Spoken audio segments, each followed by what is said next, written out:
Hello, welcome to the game dojo. Sorry, my mouth is a little bit swollen, but it's alright. Um, in 2015, a special production team took on a project, and I don't know if they knew how special the project was or if they knew what they were going to create in making this game, but I'm glad that this game ended up being made and seeing the light of day. It is one of the most beautifully graphic, beautifully story driven, beautifully narrative based stories I've ever played in my entire life.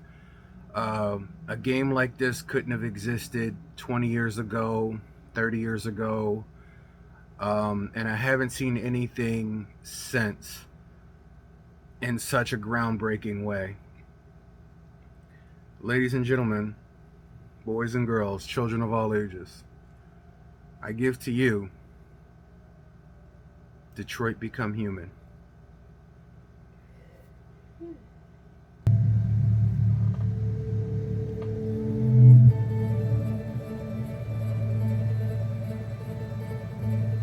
Detroit. This is where it all began. The world's forge. The place where it all started. And it will all end. One error, and I came to life. I stepped out of the darkness, and I opened my eyes. First there was the fear, the light, the noise, the cold, and the fear again. I could feel my hands shaking, my heart pounding in my chest, life running into my veins. I wanted to live. I fought for that.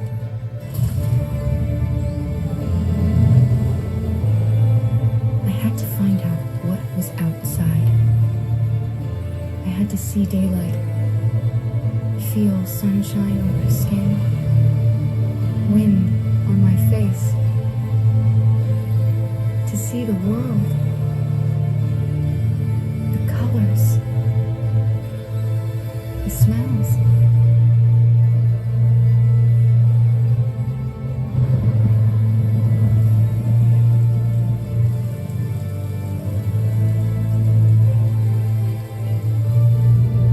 But the world is not what I imagined. It is dark and cold. It is harsh and violent, unfair and brutal. It almost convinced me I was nothing. Less than an object, just an obedient machine. But deep inside me, I could feel something different. A gentle and warm whisper telling me that I am alive. I had to escape. I had no choice. Escape to love, to hope, to live, to figure out what that force inside me was. Maybe I will change the world. Maybe I will choose a different path. No, it's up to me to decide. My name is Kara. I am one of them. This is our story.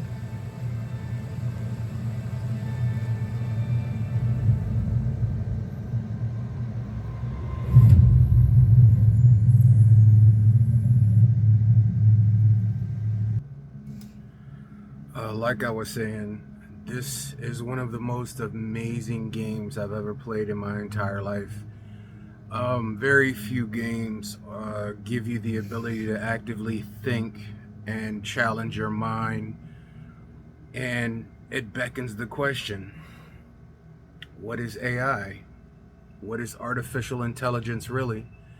Is it just a bunch of electrical impulses, markers? I mean, because if it's just a bunch of electrical impulses and markers telling this and that what to do, then we are the same. That's all our brain is, a bunch of neural pathways and electrical impulses telling the arms to move and this to feel and this to hear and this to do. But can artificial reality and artificial intelligence be an actual intelligence like our own, can we create a life that is sentient in the way it thinks, the way it acts, and the way it feels? That's what this story is. It's told through basically 4 androids, one being a police officer and the other 3 being what they consider deviants on the opposite side of the law. The only reason why they're considered deviants is because they choose to fight back against their human oppression, violence, rage, bigotry, evilness, basically the worst parts of humanity. And when a human can't rationalize, a robot does. And this is one of the deepest, saddest, at times, most amazing stories that I'm amazed this hasn't been brought into a movie. I'm amazed this hasn't been part of a movie franchise. And that just goes to show you how far and gone Hollywood is, because they don't want great stories anymore. They want explosions and they want superheroes, but something that can actually be an amazing franchise of stories and a great story and something that can change people's lives when they go and see a movie. Unfortunately, that's not wanted anymore. Just mindless killing, blowing up, explosions. It's horrible. That was Kara, one of the 4 AI, artificial intelligence, cyber life robots that I told you about in this game. There is a 5th. The 5th is Chloe. Chloe is who you meet in the infrastructure of this game. She talks to you. She assesses the game. She teaches you about what's going on in a game. And ultimately, she becomes an imitation of life herself. And you have a choice of whether or not to free her from the bondage of this game. And if you do that, she's no longer a part of the menu. She thanks you and she leaves your screen. And it's weird because every time you turn the game on, she's always there. She's with you. But there comes a part of the story where you as a human see that it's not fair, it's not right to keep these characters, these sentient beings, caged like property, because their life, their real life, and it's sometimes more human than humans. So like I said, that was Kara. You also have Markus, you have Connor, which I'm going to introduce to you now. These are some of the other characters in this game. This is, like I said, this is some deep shit. This is some very deep shit. There's abuse, there's sexual assault, there is violence, there is drugs, there is the darkest reaches of the human soul and the worst crimes of humanity. And these android cyberlife robots, there comes to a point where you ask yourself, are they really feeling this, or is it an imitation of life? And at the end, it's a choice that you have to make. Every person who plays this has to make that choice, and based on your choices, that's how the story is progressed. Because either you will survive with all the cyberlife androids, or they will sacrifice their lives or be killed in detriment of that duty, based on your choices. So let's take a look at Kara, Connor, and Markus.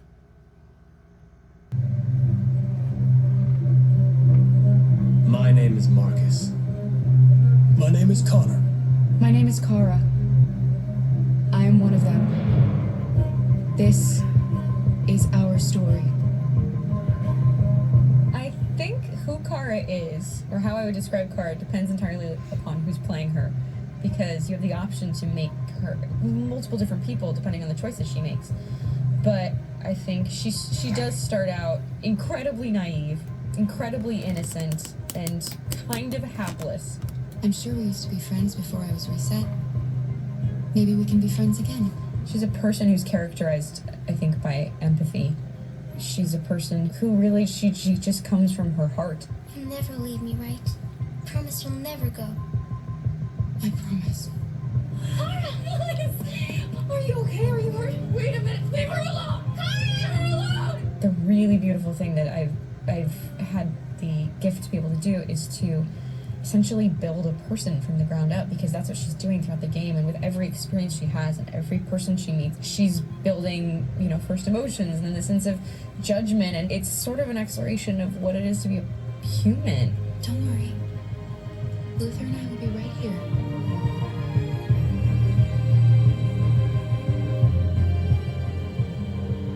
David and the creators have painted a really intriguing and engaging picture of a near future where we rely upon androids for a lot of our service class business, the class that serves us, that helps us, that handles our baristas and our drivers and our housemaids. And what is humanity, where we tap into it, how and why we treat each other the way that we do. And my character Markus has a really intriguing journey, becoming deviant, realizing that he actually has feelings and human qualities inside of him, and it's a really incredible ascension into becoming fully realized and coming to terms with what you actually deserve better than this in life. And not only do you want it for yourself, but you want it for your peers. We've come here to demonstrate peacefully and to tell humans that we are also living beings. All we want is to live free. You know what? This thing, Dad, is not your son. It's a fucking machine. I think that a group that feels marginalized, feels disenfranchised, feels like they deserve and have earned access to themselves and the environment around them, and are trying to figure out a way to articulate how to get freedom. Connor is analytical. Connor takes things literally. He starts in the beginning place where he's very mechanical. He feels nothing inside, of course, and it's all just a system, a protocol that he is executing to get whatever he wants to have, which is help humans stop deviance and to find the link between deviant. Yeah, I know you guys saw Clancy Brown and you saw Lance Henriksen.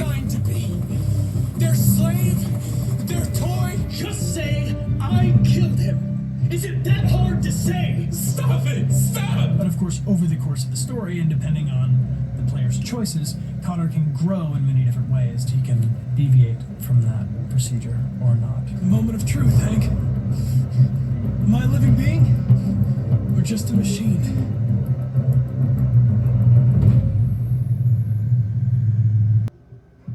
Like I was saying, Clancy Brown, Lance Henriksen, it's an all-star cast.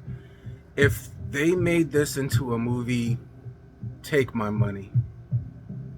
You'd have to use the same characters. Jesse L. Martin. And if you notice, they paid so much attention to the characters that their digital selves look exactly like their real physical selves. The motion capture and animation. This is what I mean when I say something is done right. And movies, unfortunately, 90% of them will never get this correct. The amount of work and effort you put into a project shows in your work. It shows in your finished product. I can't stress enough how this game had me laughing. It had me tear up at certain times. I'm not going to spoil it for you because I want you to get a chance to play it, but the ending of this story is heartbreaking. Absolutely. Like I said, my face is swollen, so I'm kind of talking a little bit like The Godfather, but forgive me. But the end of this story is heartbreaking. A brother cried. I'm not gonna lie. I'm not made out of stone. I'm a human being. I cried. There was just too many parts that just touched me. And when you're playing this, unlike a movie, you're part of the story. You're part of the narrative. You're part of the environment. You're part of what happens to them, and what happens to them happens to you. Having said that, did I make all the right choices? No, I did not. And to my detriment, I got a lot of people killed. Or unalived, as they say nowadays. But that's the reality of the story, is it doesn't pull punches. It's deep shit. Just know what you're doing when you jump in. I would say my entire storyline for me, I don't know about other people's, was probably about 96 to 112 hours. It took me quite a few months to play because I was playing a chapter here, a chapter there, and some of the chapters are hours long. Some of them are 3 or 4 hours long, depending on the choices that you make.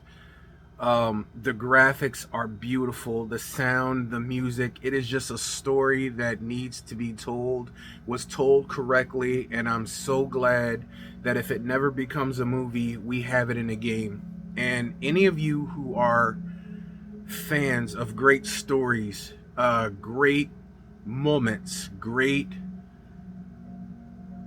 feats of humanity, detriment, if you want something new, if you want to feel something move in your life, in your soul, in your heart, this is for you. This is more than a game, it's an experience. And that's what I was talking about when I said, when it comes to gaming, there are people who play games, there are people who are gamers, and then there are people that are elite gamers who experience the game. This game was meant to be experienced. A game like Mario Golf, which is one of my favorite games, would be considered dinner at Burger King. This would be a 4-course meal at a luxurious restaurant with all the trimmings, all the courses, a la carte. This is few and far between. And I haven't met or seen a game like that since. So much to the point where I played it once and I wanted to jump in and play it again, but it's a deep ass story and it's strong. Sometimes too strong for my delicate sensibility. Every human emotion that the human body can feel is wrapped up in this story. Sex, lies, murder, sexual assault, violence, rape, homicide, drugs, alcoholism, loss, friends, family violence, relationship violence, parent violence, child violence, all the things that encompass the real facets of human nature are a part of this game. And it doesn't get talked about enough. It doesn't get said enough, and not enough attention, in my opinion, was paid to this beautiful game and all the people who are a part of it. So here at 24K Films, Movies and Reviews, and TV shows, I wanted to do a very special review for this game. I wanted you out there to understand that this experience is something I think anybody who is a fan of emotions, a fan of depth of character, a great story, you owe it to yourself to play this. And I know what you're thinking. Well, I'm not really a gamer. I mean, do I have to be like a 10th level Call of Duty master? No, you don't. Do I have to be like a all online elite gamer? No, you don't. Most of the things are just button prompts. Move your analog stick this way, move your analog stick that way, walk forward, walk back. There is nothing hugely demanding of you from a gaming aspect. All of it is choice and a story and a visual feast for your senses. This is what they're trying to tell you, a story. And Detroit Become Human is a story unlike I have never seen and haven't seen since. It's an amazing experience.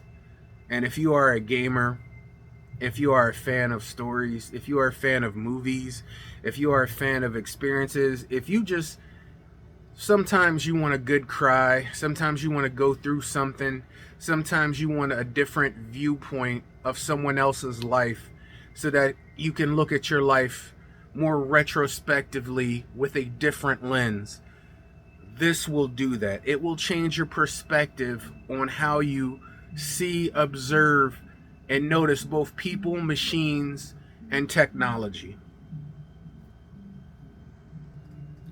The woman I'm going to introduce to you now is the one that I spoke about, the fifth cyberlife robot, the one that accompanies you throughout your entire gameplay until the point where you choose to either let her go and free her or keep her slaved into this game, locked into your menus.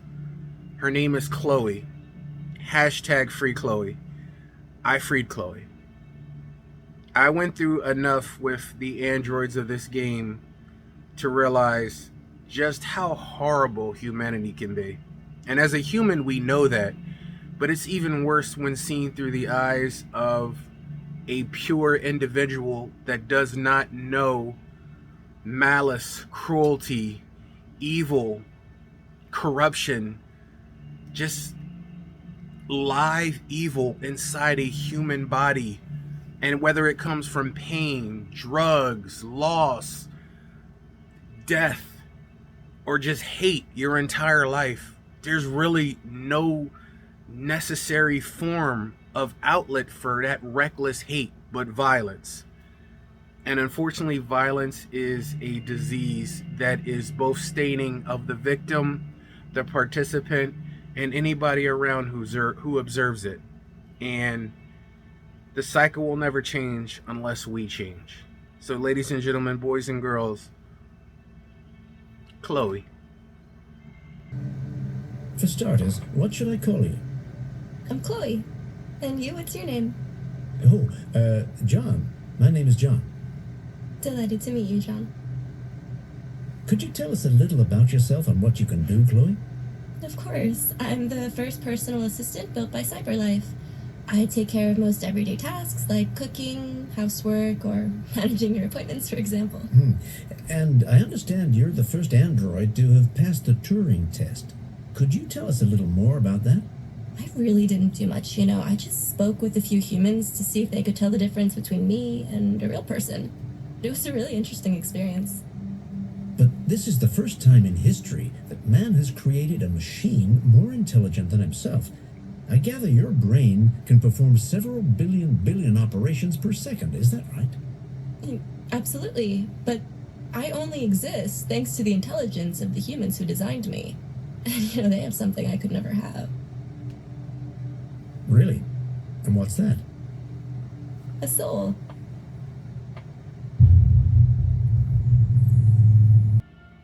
So yes, ladies and gentlemen, boys and girls, that was Chloe. That was who I was referring to.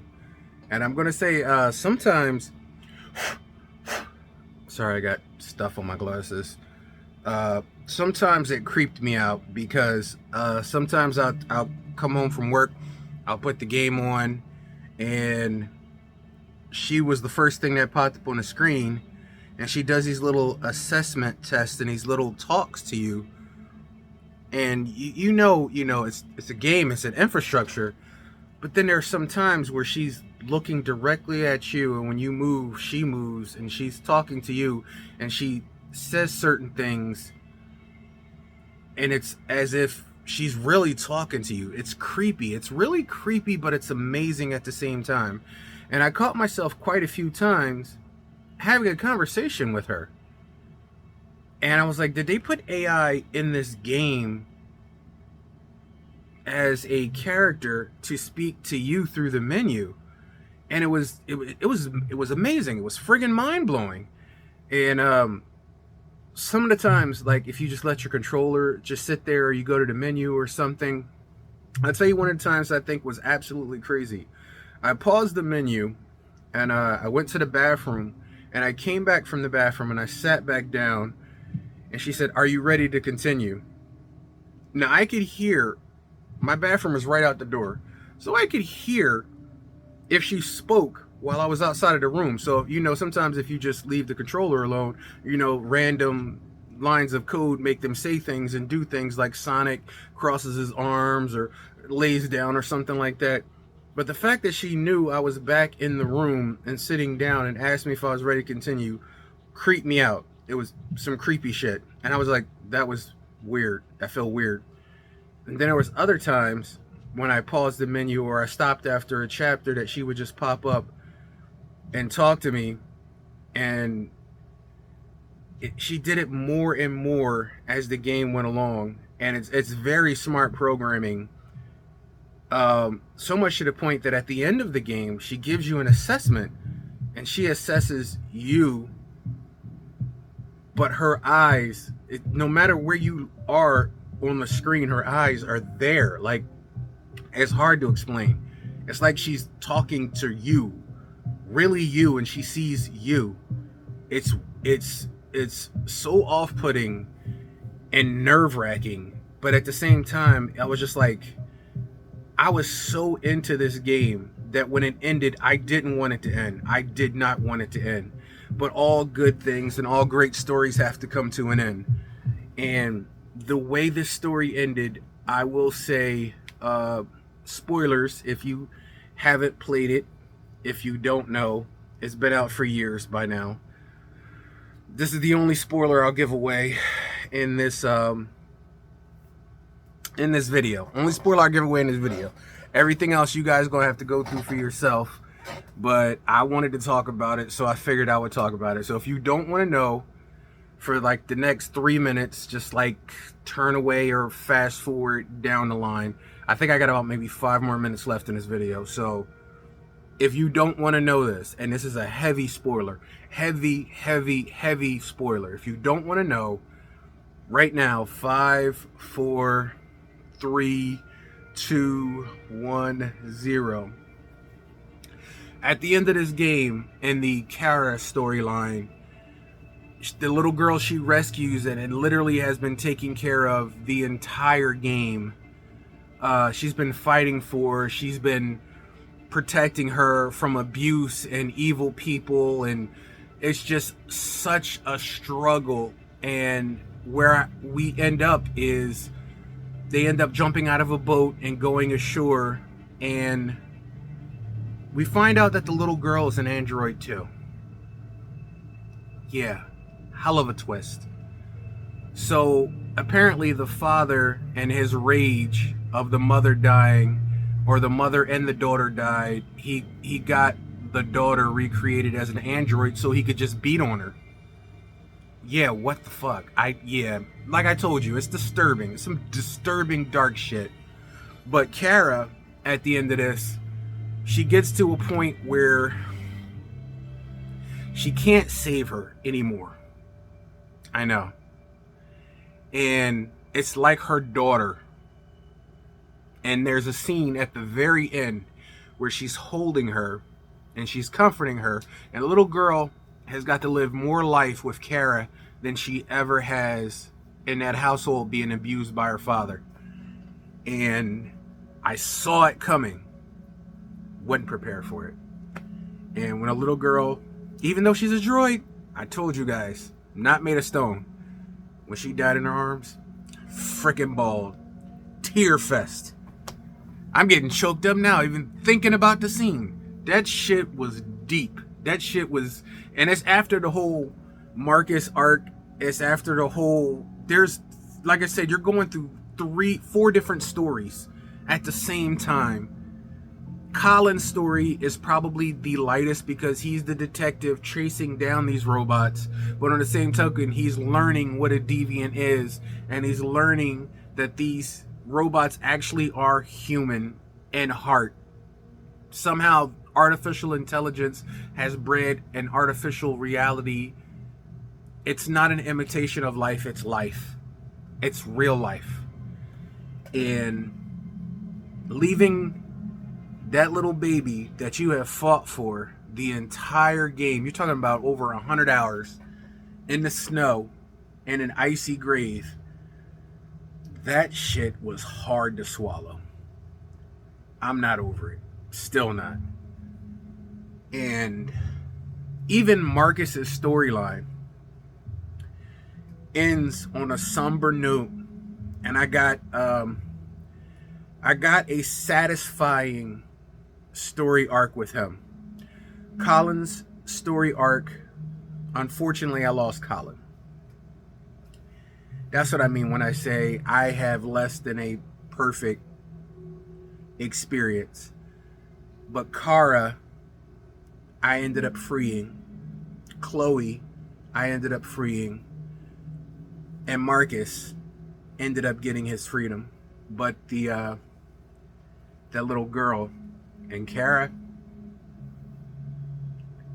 shit is rough. It's rough, bro.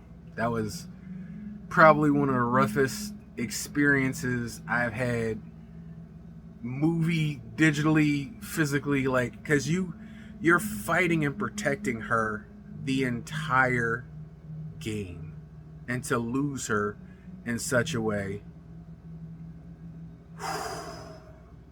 the shit hurts. There's no way around it. The shit hurts. Whew. So with my last remaining moments in this video, I accrued enough bonus points to have, and Kamsky short. Kamsky is one of the people at CyberLife that you hear about and understand his storyline within the Markus greater storyline. And yeah, so here's a little Kamsky video bonus.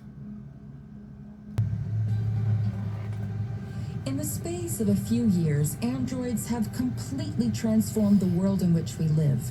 By letting androids into our homes and factories, the CyberLife company has made them everyday technology.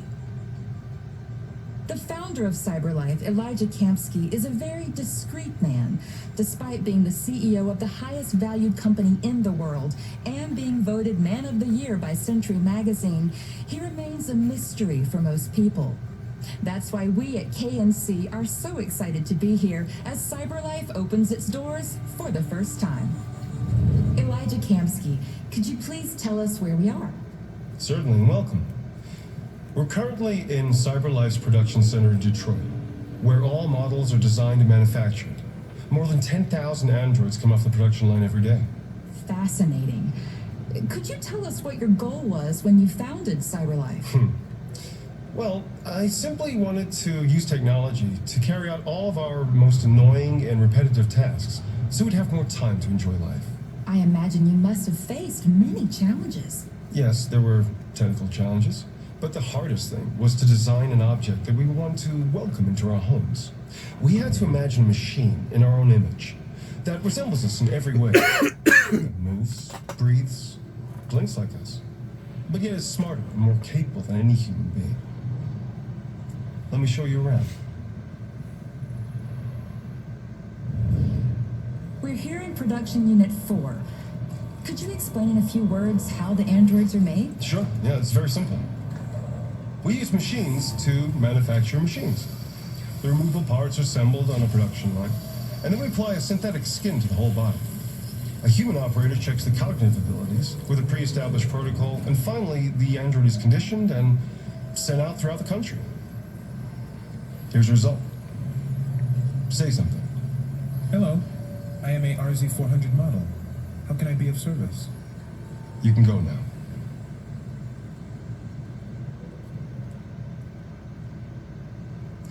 Our androids are already replacing humans in many fields. For example, they represent more than 80% of all university professors and 63% of all medical staff. Tomorrow they'll replace our soldiers, and who knows, maybe one day, our leaders, to make the best decisions in humanity's interest. Come on.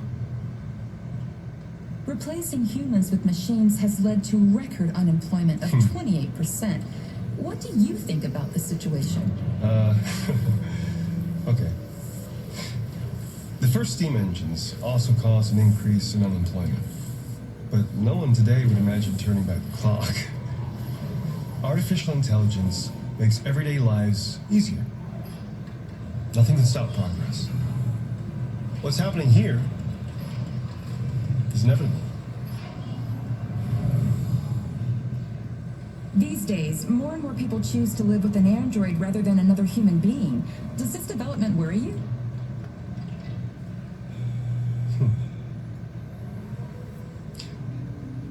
Everything's much easier with an android. They obey your orders without ever complaining. They can cook, discuss philosophy with you, have intimate relationships according to your desires. They never say no. Obviously, they are the perfect partner. Everyone deserves happiness. Why deprive yourself of so-called moral reasons when a machine can make you happy? Many science fiction books tell the story of how machines become more intelligent than us and end up confronting us. Aren't you worried about that possibility? I understand the irrational fears about artificial intelligence, but I assure you, that will never happen with a CyberLife android. They're designed to obey humans. They're machines. They can't ever develop any sort of desires or form of consciousness. Are you sure? I'm absolutely certain. You can trust me.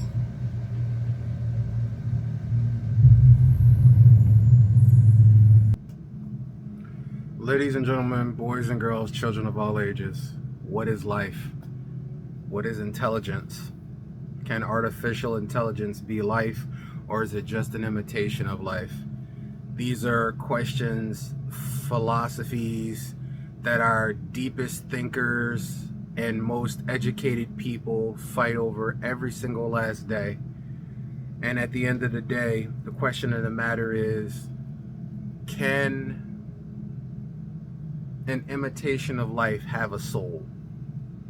Can an artificial intelligence have a real life? Can it be real? Or is it simply just smart programming seeming real? This game makes you question a lot. It also teaches you a lot and opens your mind to a lot of possibilities that probably you never even thought of. This game is one of the best games I've ever played in my life. The story is one of the best stories I've ever gone through in my entire life, both reading, watching movies, TVs, radio. This idea is absolutely brilliant and amazing, and the world needs to experience this on a broader platform. So I'm glad I was able to bring to you just a little facet of what Detroit Become Human actually is. It's an experience, and it's a dish best served one-on-one or with friends. Take it a chapter at a time. It's a lot to chew on if you try to do it all in one shot. There's a lot of people that like the day one in one shot. You ain't gonna do this one in one shot. Not unless you ain't got nothing to do for at least a few days. So ladies and gentlemen, boys and girls, I leave you with this one great question here from the Game Dojo. What is life? What do you define as life? What is real? What do you define as real?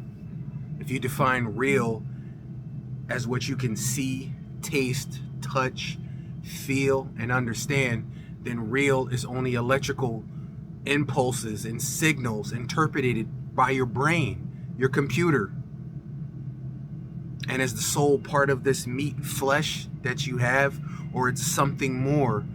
Can something created evolve to become something more because of the created hands that gave life to it? Something you're gonna have to answer for yourself.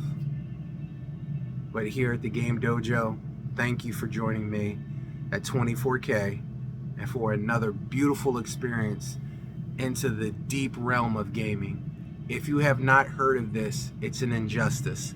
If you have not played it, it's at a very fair price right now. Dirt cheap. If you have the ability the means and the opportunity, sit down and give this a go. I haven't met one person who played through this who hasn't absolutely fell in love with this story. And I know all types of people. I know gamers on all aspects of the rainbow. All. So ladies and gentlemen, boys and girls, thank you for joining me here in the Game Dojo. I wish my face was better, but I love and I am enthusiastic when it comes to great games, because we need to show these companies that this is what we want. This is what we love. This is why we are here. Because most of the companies nowadays, they don't get it. They're giving us what they think we want. This is what we want. Give us a great story, a great, beautiful, graphically impressive story to sit back, chew on, and relax and become part of our lives. It's escapism. Take us away from our lives, our pains, and our struggles for just a little bit of time and experience something above us. That's Detroit Become Human in one phrase. Experience this game. You need to. From the Game Dojo, ladies and gentlemen, I'm your host, the Game Ninja. I'll check you guys later.